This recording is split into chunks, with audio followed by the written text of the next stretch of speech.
ಇಷ್ಟೇ ಸಮಯ. ಆಮೇಲೆ ನಿಮ್ಮ ಬಹಿಷ್ಕಾರ ಯಾಕೆ ಹಾಕಿದ್ರಿ ಹೇಳಿ? ಈ ಬಹಿಷ್ಕಾರ ಈ ಜಮೀನು ವಿಷಯ ನಾವು ಕೇಳಕ್ಕೆ ಹೋದಕ್ಕೆ ಬಹಿಷ್ಕಾರ ಹಾಕಿರೋದು.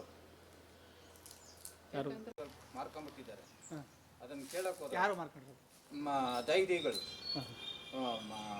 ಚಂದ್ರು ಅನ್ನೋನು ಪರಮೇಶ್ವರ್. ನಿಮ್ಮ ಜಮೀನು ಅದು? ನಮ್ಮ ಜಮೀನು. ನಿಮ್ಮ ಜಮೀನ ನಿಮ್ಮ ನಮ್ಮ ಜಮೀನ ಪೋತಿಕತೆ ಮಾಡಿಸ್ಕೊಂಡು ನಮ್ಮ ತಂದೆ ಹೆಸರಲ್ಲಿರೋದನ್ನ ಅವ್ನು ಪೋತಿಕತೆ ಮಾಡಿಸ್ಕೊಂಡು ಬೆಂಗಳೂರು ಅವನಿಗೆ ರಿಜಿಸ್ಟರ್ ಮಾಡ್ಬಿಟ್ಟಿದ್ದಾರೆ. ಚಂದ್ರು ಅಂತ ನಮ್ಮ ಬಾಮೈದ ಇದ್ದ ಸರ್ ನಮ್ಮ ಮನೇಲಿ. ಅದನ್ನ ಆಗ ನಮ್ಮ ಜಮೀನ 2 ಎಕರೆ ಜಮೀನ ಮಾರ್ಕೊಂಡಿದ್ದಾನೆ. ಮಾರ್ಕೊಂಡು ಪೋತಿಕತೆ ಮಾಡಿಸ್ಕೊಂಡು ಹೋಗಿ ಮಾರ್ಕೊಂಡಿದ್ದಾನೆ ಸರ್. ಫೋರ್ಜರಿ ಮಾಡಿ ಮಾರ್ಕೊಂಡಿದ್ದಾನೆ. ಮಾರ್ಕೊಂಡಿದ್ದಾಗ ಇವನು ನಾವು ಯಜಮಾನರಿಗೆ ದೂರು ಕೊಟ್ಟು ಇದ್ದಾಗ ಅವ್ರ ಹತ್ರನೂ ಬಗೆಹರಿನಿಲ್ಲ. ಬಗೆಹರಿದದಕ್ಕೆ ನಾವು ಕೋರ್ಟ್ಗೆ ಹೋದದಕ್ಕೆ ನಮ್ಮ ಬಿಟ್ಟು ಹೋಗೋನಲ್ಲ. ಕೋರ್ಟಲ್ಲಿ ನಮಗೆ ಆದೇಶ ಆಗಿದೆ, ಬಿಟ್ಟು ಹೋದ್ನಲ್ಲ ಅಂದ್ಬಿಟ್ಟು ಗ್ರಾಮದ ಯಜಮಾನರುಗಳು ನಮಗೆ ಬಹಿಷ್ಕಾರ ಹಾಕಿದ್ದಾರೆ. ಕೋರ್ಟ್ಗೆ ಹೋಗೋದ ಅಂತ ನಮ್ಮನ್ನು ಕೋರ್ಟ್ಗೆ ಹೋದ ಬಿಟ್ಟು ನಮ್ಮ ಗ್ರಾಮ ಬಿಟ್ಟು ಕೋರ್ಟ್ಗೆ ಹೋದ ಅನ್ನೋದಕ್ಕೆ ಬಹಿಷ್ಕಾರ ಹಾಕಿದ್ದಾರೆ. ಹಾಕಿ ಒಂದು 14 ಎಷ್ಟು ವರ್ಷ ಆಗಿದೆ? 17ರಲ್ಲಿ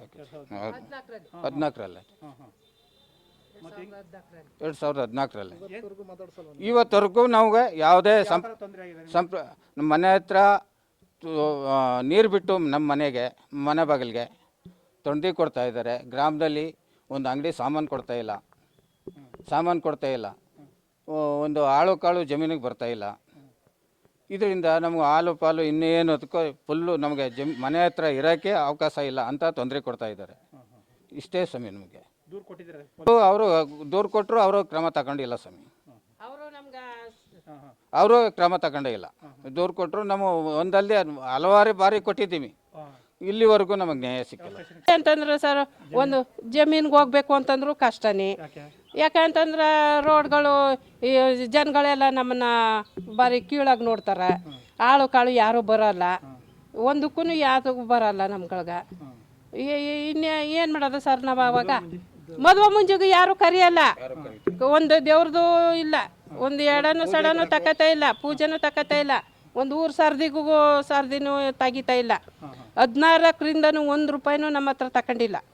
ಒಂದು ಯಾತಕ್ಕೂ ನಮ್ಮನ್ನು ಕರೆಯಲ್ಲ.